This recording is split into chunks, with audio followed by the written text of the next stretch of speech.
Bonjour, c'est Cryptoï, j'espère que vous allez bien ce vendredi 19 mai 2023. C'est avec plaisir que je vous retrouve aujourd'hui pour notre quotidienne dans lequel on va parler actualité avec la détente qui est en train de se faire sur la crise de la dette et globalement le FUD autour de Ledger. Je pense que vous en avez entendu beaucoup parler à partir du moment où vous avez été sur le Twitter français de la crypto. Là-dessus, vous avez certainement beaucoup de FUD, beaucoup de questions. Je vais essayer d'y répondre une partie et ensuite on va passer sur la partie technique pour comprendre le reversal qu'on a eu. On a eu un reversal super intéressant et ensuite on ira voir notre setup d'aujourd'hui qui est peut-être pas encore assez affiné. Il va falloir être patient pour pouvoir justement avoir une très belle entrée.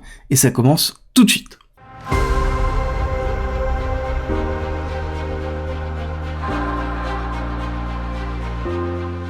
Et on commence tout de suite avec la dette américaine.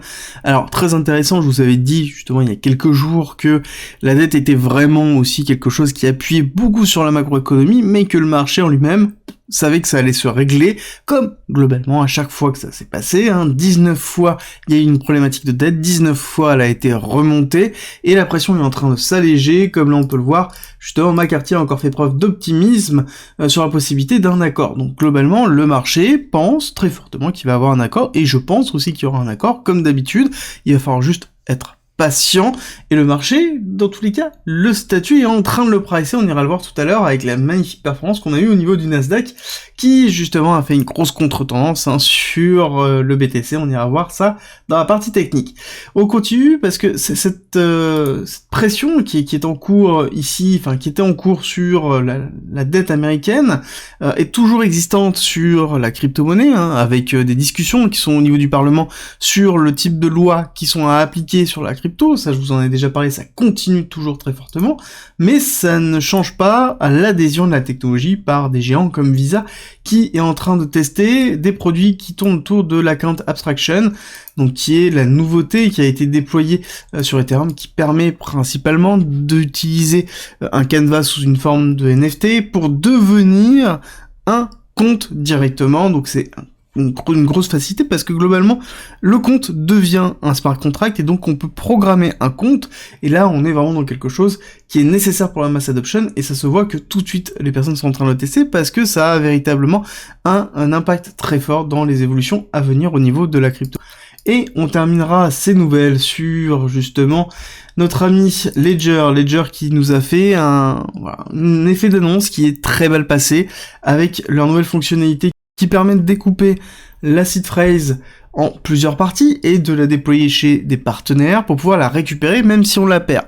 Alors c'est un gros avantage, ça simplifie énormément l'adhésion, je suis tout à fait d'accord, mais ce qui a fait polémique, c'est la notion du software, donc la partie logicielle qui est intégrée dans la clé Ledger, qui est capable d'accéder à la seed phrase. Historiquement, il a toujours été défini que ce ne doit pas être possible, en tout cas on ne doit pas pouvoir exfiltrer cette seed phrase. Là-dessus il y a eu une série de tweets qui ont été mis en place, qui ont été relativement polémiques, comme quoi la partie logicielle était capable de le faire. Maintenant ils sont revenus en arrière en expliquant que c'était une mauvaise explication, c'était capable de le faire uniquement sur demande de l'utilisateur, sous-entendu l'option qui va permettre de pouvoir faire cette récupération de seed phrase est une option qui sera accessible, et là-dessus c'est très important de le noter.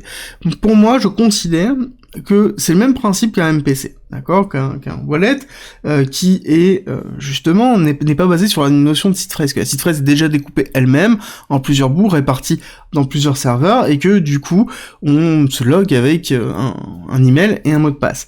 Pour moi, cette option, elle est essentielle dans la mass adoption. C'est pas plus différent de ce qui existe déjà sur le marché. La seule chose, c'est qu'elle est mise en place ici, sur un hardware wallet, dans lequel les utilisateurs actuels ne souhaitent pas et sont même contre le MPC, donc forcément ça ne peut pas passer. Mais il faut aussi comprendre que du côté Ledger, leur but c'est d'attirer des nouveaux utilisateurs, donc ça veut dire attirer aussi des personnes qui utilisent le MPC ou des personnes qui n'utiliseraient pas la notion d'avoir des seed phrases, n'utiliseraient pas un hardware storage, utiliseraient plutôt, pourquoi pas, de la finance centralisée. Et c'est là où c'est vraiment important. C'est là où, du coup, si on veut avoir une mass adoption, si Ledger veut avoir une mass adoption, ils sont obligés de passer par cette case-là. La façon dans laquelle ça a été fait, par contre, Ça, c'est une autre question.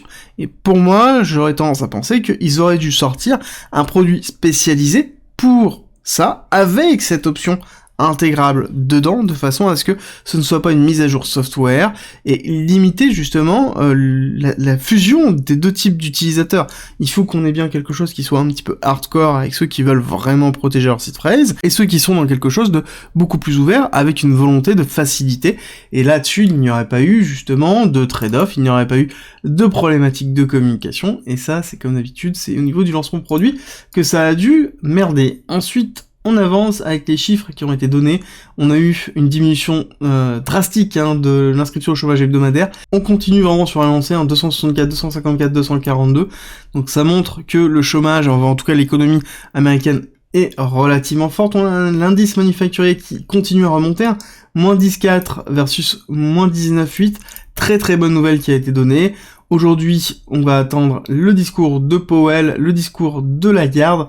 Je ne pense pas qu'on aura trop de surprises par rapport à ça, mais on est toujours aux aguets, 17h et 21h pour les discours dans lesquels on risque d'avoir peut-être un petit peu de volatilité, surtout au niveau de ce qui s'est passé au niveau de la technique, et on va regarder ça tout de suite. On va commencer par une vue en weekly, au niveau de BTC, dans lequel on voit une bougie qui est en train de se structurer, bougie qui est donc en weekly, qui est flat, qui est globalement flat, qui est plate, totalement. Donc ça veut dire quoi? Ça veut dire que on a passé une semaine de neutralité. On a passé une semaine, le prix de lundi est égal au prix d'aujourd'hui, donc nous n'avons pas bougé. Pourtant, quand on regarde ça en weekly, on se dit qu'on n'a pas eu de volatilité. Et quand on regarde justement des lignes, on voit qu'on a eu quand même pas mal de volatilité. Certes, accélération haussière, ravalement de bougie, accélération baissière, ravalement de bougie pour arriver sur une zone de neutralité. Globalement, nous avons fait une borne haute, une borne basse. On a oscillé entre les deux, donc on reste relativement flat. Sur la partie RSI, on voit que le momentum est toujours en train d'être croissant sur sur ce support ici, rien de nouveau en l'occurrence. Et quand on regarde ce qui s'est passé au niveau de l'order flow, on a quand même pas mal de choses, parce que on a ici un retour fort des positions des top traders. On a vraiment une belle réaccélération malgré la cassure baissière que l'on a eu ici. On voit que durant toute la première partie de cassure baissière, on a eu une augmentation des positions, donc on a eu un rachat effectif, rachat qui s'est arrêté ici, avec derrière la prise ici de la cassure baissière, on le voit bien par cette chute qui a été effectuée, et ensuite une réaccélération haussière. Donc pour moi, on est dans des prises de position actuellement pour une accélération haussière. On n'est pas dans des prises de position pour un retournement. En tout cas, c'est ce qui est en train d'être montré ici. Surtout que nous avons cassé le niveau précédent, nous avons cassé ce niveau ici. Donc pour moi, ici, on est vraiment dans une volonté de racheter pour une continuité haussière. Chose qui se voit aussi ici au niveau de la totalité des comptes. Donc majoritairement, on est en achat. Par contre, moi, ce qui me dérange très fortement, c'est qu'on se retrouve ici avec un CVD spot qui est en train de s'effondrer, et un CVD SPERP qui est en train de s'effondrer aussi. Ça, ce n'est pas positif. Quand on a une inversion entre les top traders, la totalité des comptes, plus les CVD, contre les CVD, là-dessus on se dit que il y a une problématique. Il y a une problématique de cassure. Je pense que le mouvement qui va arriver, ça va être un mouvement de chasse à la liquidité. Et c'est la question qu'on va se poser maintenant. Où se trouve cette liquidité? Alors, là-dessus, on passe en 1 heure sur le Total Index pour voir un petit peu où on en est. Je vous refais justement les différents niveaux qui ont été mis en place avec le premier niveau de retest ici, qui a été validé, hop, on va reprendre le pinceau, qui a été validé ici, dans lequel on voit bien qu'on a une très belle réaction sur cette réaction haussière. On a eu le deuxième niveau de retest, et le troisième niveau est beaucoup plus haut, se trouve justement dans les 28 700.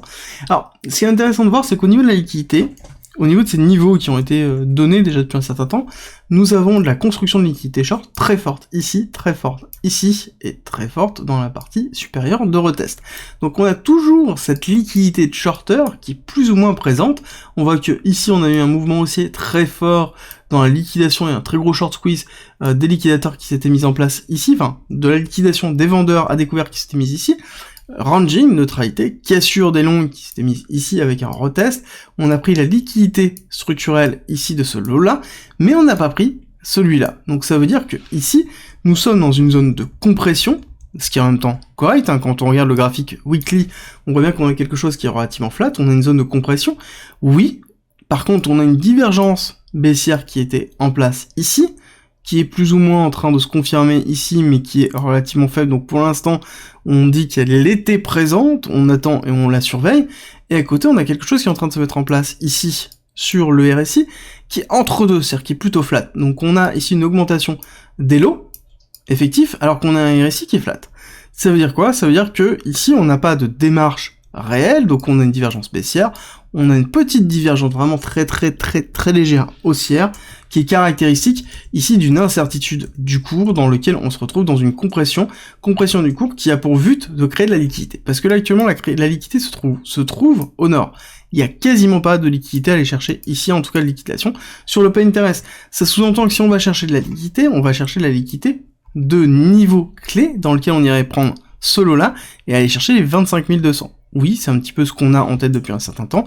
Ma question là, actuelle, c'est est-ce qu'on n'aurait pas encore un mouvement erratique avec une accélération haussière pour liquider une partie des gens et aller pourquoi pas retester la zone 2 avec les liquidités à 28 000 avant de faire le mouvement baissier très fort. Et est-ce qu'on n'aurait pas même une mèche, puis une mèche dans la même journée qui ravale absolument tout pour repartir? À savoir que, encore une fois, on est dans une zone de neutralité. La zone de neutralité, elle est vraiment en train de se mettre en place. Là, je vais la dessiner, vous allez voir, on la voit bien, elle est statuée ici, et ici, on a bien une forme de ranging qui est en train de se mettre en place. Premier arrêt, on reteste le milieu de la zone de ranging, on va réaccélérer en hausse, et ensuite on va essayer de retester la partie basse, on échoue, on va faire un premier retracement, et effectif.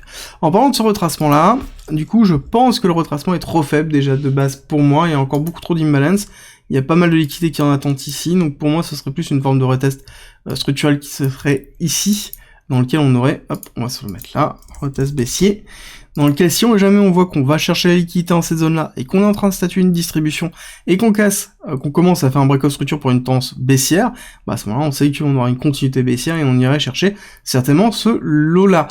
Bien que je pense que ça ne se fera pas aujourd'hui, je pense qu'on va rester sur quelque chose qui va être relativement flat, encore aujourd'hui, demain, peut-être dimanche soir, dans lequel on aurait une ouverture du marché asiatique qui soit assez agressif. Par contre, ce qui est intéressant de voir, c'est qu'on a une cassure relativement forte avec un Nasdaq qui a accéléré grandement, avec ici une très belle bougie qui s'est effectuée, un break-off structure qui s'est validé. En Ichimoku, on voit quoi? On voit qu'on est quand même large hein, sur l'ALS, on est passé au-dessus du Kumo, donc ça y est, on est en train de valider une forme de breakout très fort. Et ici, si on regarde bien, on a quoi? On a des W pour les chartistes. On voit qu'on a des W dans des W qui sont en train de se valider, la ligne de coup est en train de se faire. Je pense qu'on va continuer à pousser un petit peu pour ensuite faire un retest de cette zone-là, donc on risque de retester les 13 700 à un moment donné, avoir une respiration. Par contre, il faut clôturer cette semaine, hein, d'accord? Il faut impérativement que cette bougie soit préservée sur vendredi soir à la clôture pour être sûr que derrière on ait bien une clôture au-dessus de ça. Si on est en train de ravaler la bougie et qu'on repasse dessus, ça veut dire que c'est un échec, et donc là ça veut dire qu'on va certainement casser baissier très fortement pour faire un retracement très puissant et aller chercher potentiellement les zones des 12 000 au niveau du Nasdaq, donc ça risque de faire très mal et emporter de la crypto avec. Le DXY, on voit qu'on est allé retester de la zone classique hein, de retest que j'avais donné déjà depuis un certain temps, on est en train de travailler les 103 500 pour potentiellement une continuité baissière si on se fait rejeter ici. Le setup d'aujourd'hui serait Gala dans lequel on a eu pas mal de nouvelles. Hein. J'ai posté notamment sur mon crypto Twitter ici une news de Goku sur le fait qu'ils ont burn 21 milliards de Gala, soit 630 millions pour montrer qu'il va pas avoir de dump effectif, donc ils essaient de rassurer le marché. Le fait de rassurer le marché peut fonctionner, le problème c'est que ça fonctionne assez peu, ici même si on voit une diminution de la chute effective, donc là on voit qu'on a quand même une diminution de la tendance baissière, et cette diminution ici nous donne peut-être une notion où on voit un lot qui est en train de se former ici.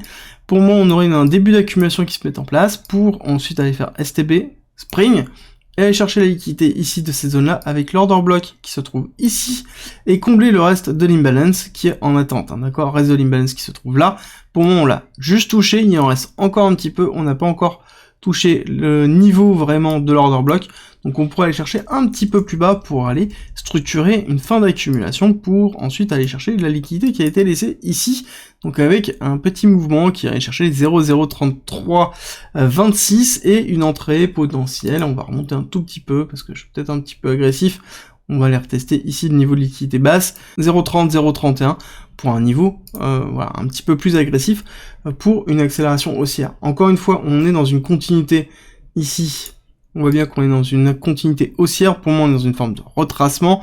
On irait potentiellement chercher ici un niveau 618, attention à l'extension avec une grosse mèche pour repartir à la hausse. C'est un petit peu le schéma que j'ai sur Gala pour le court moyen terme. N'oublie pas, si cette vidéo t'a plu, de laisser un like, ça aide énormément et ça me fait toujours très plaisir. Et on terminera sur le mot pour notre sponsor qui est Bybit, un exchange centralisé que j'utilise depuis 1 an et demi, dans lequel vous retrouvez du spot, du dérivé, vous retrouvez des options, vous retrouvez un échange décentralisé au sein de l'échange centralisé. Ils ont une carte bancaire qui est mise en place avec Mastercard, dans lequel vous pouvez dépenser vos cryptos. Faites toujours très attention aux risques liés aux échanges centralisés et à la crypto-monnaie, donc protégez bien votre capital, n'investissez pas plus que ce que vous ne pouvez perdre. Et bien, si vous voulez tester cet exchange, vous avez en description un lien avec 10% de réduction sur vos frais de transaction et jusqu'à 30 000 $ sur votre premier dépôt. Et je vous dis à très vite pour une nouvelle vidéo.